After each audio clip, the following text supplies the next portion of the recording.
Dans les conclusions de ce séminaire national, il est apparu que certains points de cristallisation et qui ont fait l'objet de consensus nécessitaient, comme cela avait été dit, vous vous en souviendrez, si évidemment tout le monde en convenait, une révision ciblée de la Constitution de notre pays.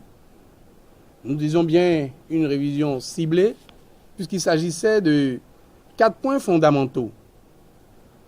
En réalité, nous disons 4 points fondamentaux en élargissant, mais concrètement, nous avions dégagé 3 points lors du séminaire.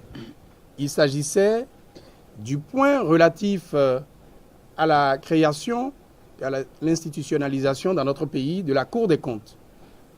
Il s'agissait bien évidemment du point relatif au mécanisme devant promouvoir l'élection de la gente féminine dans notre Parlement au Bénin.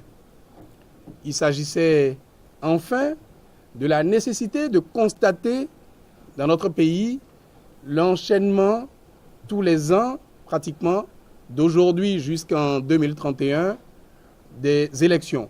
Toutes les années de 2018 à 2031 sont des années ou électorales ou préélectorales. Seule l'année 2028 échappait à cette fatalité. Il est donc apparu nécessaire de trouver une solution afin que notre pays puisse préserver ses finances, afin également que notre pays puisse se mettre résolument au travail pour créer la richesse et pour le bien-être de nos populations. Nous avons regardé et nous disons qu'il faut veiller à ce qu'il ne soit pas introduit des points à polémique. Nous sommes avec les journalistes et nos populations aussi vont apprécier.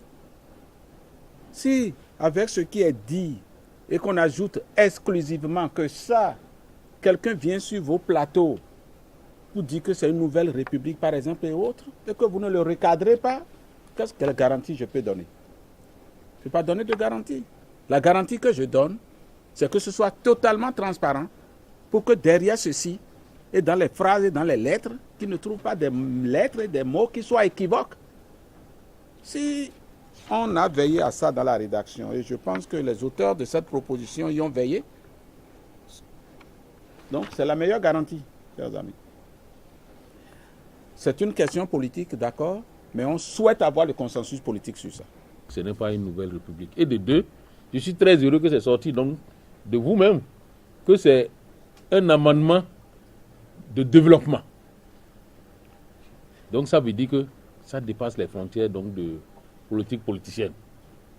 Je vous en prie, ce que nous avons dit là, améliorer la représentativité des femmes, la Cour des comptes, harmonisation donc des élections pour économiser pour le pays et utiliser tout cet argent-là. En 2015, nous avons fait 3 élections. Nous avons fait plus de 90 milliards. 90 milliards pour un petit pays comme le nôtre, pour faire élection. 90 milliards. Alors que, si nous les avons regroupés, on pouvait faire ça avec 15 milliards. Et les 75 milliards qui resteront là, pouvaient servir à construire, qui resteront, feront servir à faire les routes, à faire des écoles, à faire des hôpitaux, parce que nos populations avaient besoin. C'est ça la question.